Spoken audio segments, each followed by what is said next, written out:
përshëndetje. Unë jam Valdin Simoni, shefi kuzhinës. Atëherë reprezentojmë gulashin, pjatë tipike çeke, edhe pse është para përgatitën që ridzehet. Kjo është që rrjedh nga Hungaria, që quhet ushqim, digura kanë quajtur ushqim barish, po gjatë luftës dytë botërore çek e kanë marrë si pjatë, e kanë ripërba ndryshe, që si recetë shkon me 1 kg mish dhe me 1 kg qep, që ka vardiset, edhe shërbehet, tash ka hyrë në pjesën e gastronomisë çeke shumë e përbame, shumë e zhvilluar në gastronomi, nëpër restorante.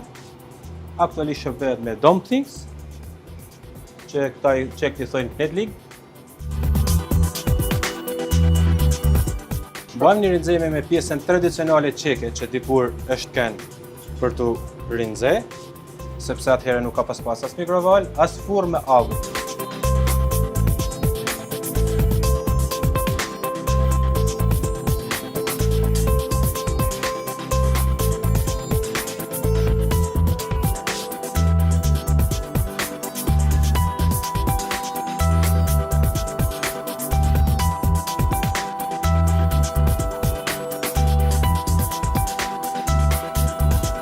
Atëherë, kjo është gulashi çek, që çek gjithmonë thonë një jetë e mirë, një birrë dhe gulash, që e kanë pjesë tradicionale të çekëve, që ata shërbejnë nëpër pjesën e birrarive.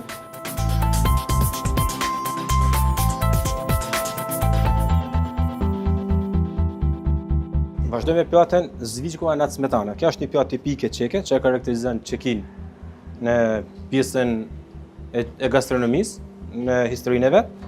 Aja është një pjatë që bëhet me pjesën e mishit të derrit, kjo është e parapërgatitën, me pjesën e filetit, që ka vardiset në tigan, në dy anë, dhe bëhet me rranj, që do të thotë, me rranj bëhet me rranj me karrot, me rranjën e selinos, edhe me rranjën e majdanozit.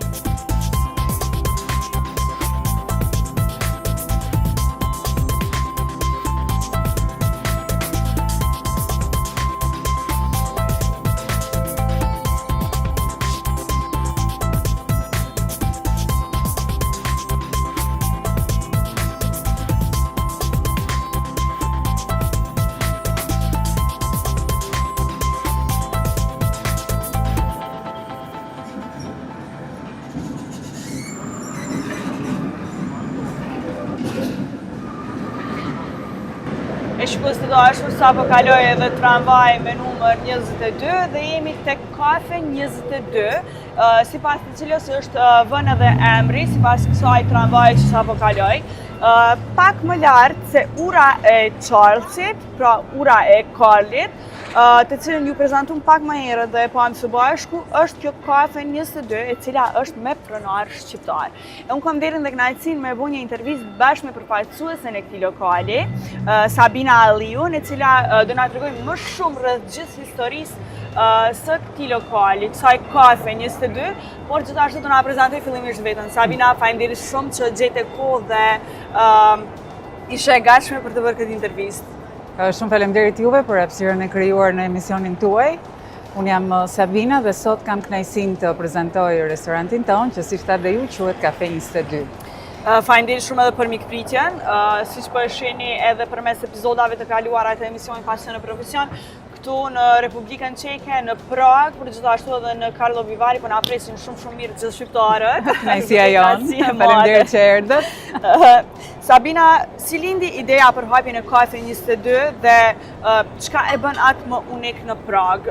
Po besoj që mundesh më na tregoj edhe këtë historinë e emrit të Kafe 22, edhe pse tregova në shkurtimisht kështu gjatë hyrjes kësaj interviste. Patjetër, siç e thatë edhe ju, ideja e emrit lindi thjesht nga trami numër 22 që kalon në zemër të qytetit dhe në rrugën mbretërore të Pragës, përballë me urën e Karlit, e cila lidh pjesën e vjetër të qytetit me qytetin e vogël ku ndodhemi ne momentalisht. Emri, lindja e këtij restoranti ishte thjesht një ide e dy shokëve të mirë, të cilën janë dhe dashamirës të ushqimit të mirë dhe vendosën të bënin, të krijonin një restorant ku të bashkoj shija me një atmosferë të këndshme dhe me mirëpritje në zemër të Pragës.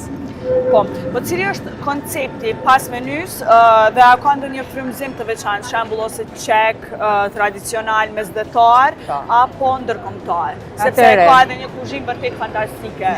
Faleminderit. Menuja jonë përbëhet nga një kombinim i ushqimeve tipike tradicionale çeke dhe ushqimeve tradicionale dhe ushqimeve internacionale. Dhe të tëra këto pjata përgatiten nga një kujdes i veçantë dhe plot me dashuri nga stafi jonë i kuzhinës. Po sa vite ka nga hapja e kësaj kafe dhe si ka evoluar deri tash? Atëherë, kafen e parë e kemi hapur, sidomos të vendin këtu. Kafe 22 e kemi hapur në vitin 2013, domethënë kam ose u bën 12 vjet. Kemi pasur si një biznes i ri, ulje dhe ngritje tona, ama jemi rritur gradualisht duke mësuar çdo ditë, duke eksperimentuar me menut, duke ju përshtatur trendeve të kohës, që klientët të jenë sa më të kënaqur dhe të na kthehen sërish.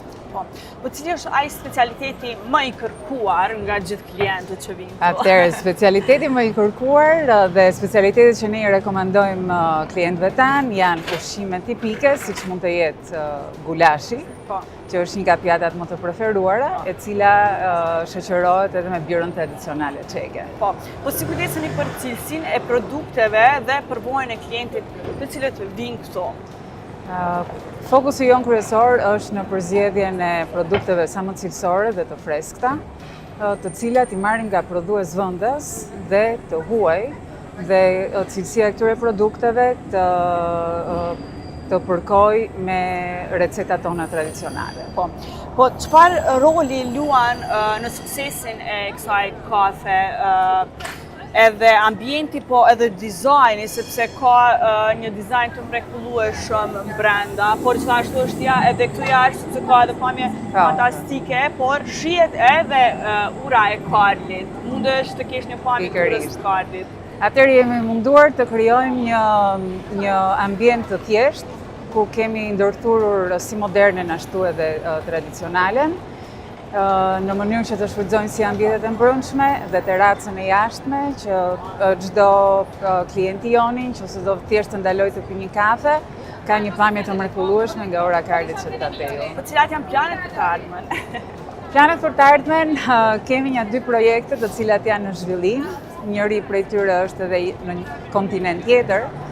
Megjithatë, mbase në vizitën tuaj të dytë në Prag, do i zbuloj më gjërë. Okej, me shumë kënaqësi. Po, a ka vizitor nga Kosova dhe cilët e dinë që jeni shqiptar dhe kur vinë pikërisht me aq qëllim? Atëherë, 2 vitet e fundit kemi pasur një boom të klientëve shqiptarë nga të tërë trevat shqiptare. Dhe është një kënaqësi që t'i kemi në restorantin tonë, gjithashtu dhe ata si thënë vetë janë shumë të lumtur që mund të porosisin një kafe ose një ushqim me gjuhën shqipe. Sepse përveç pronarëve, gjithashtu dhe të gjithë stafi janë shqiptar. Mos them të gjithë, ndoshta ka edhe ndonjë që janë çek, por që pjesa më e madhe e stafit tonë përbohet nga shqiptarë dhe kjo është dhe çfarë bën Kafe 22 që të jetë një vend unik. Është përbërja e stafit shqiptar, janë njerëzit dhe mënyra e mikpritjes tonë që e bën këtë vend të dashur si për shqiptarët dhe për turistat e huaj. Po çfarë do ju kishit treguar shikuesve të emisionit Pasion e Profesion, diçka që nuk dinë për Kafe 22? Si thash edhe një herë, mikpritja shqiptare. Kemi shumë vende që na vinë, sepse mund të kenë lexuar për ne, ose që kanë vizituar si Shqipërinë, Kosovën vitën e fundit, dhe pikërisht i tërheq ajo tradita jonë dhe mikpritja jonë.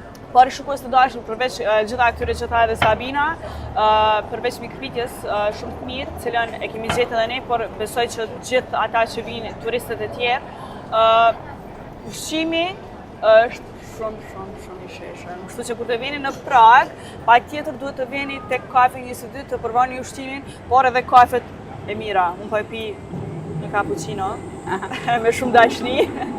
Kështu që dashnin e njëjtë, mikpritjen e njëjtë mundeni me gjetë edhe ju tek Kafe 22 në Prag. Sabina, faleminderit shumë që gjete kohë për këtë. Shumë faleminderit, një kënaqësi edhe për neve. Ju mirëpresim. Faleminderit shumë. Faleminderit. Kënaqësi.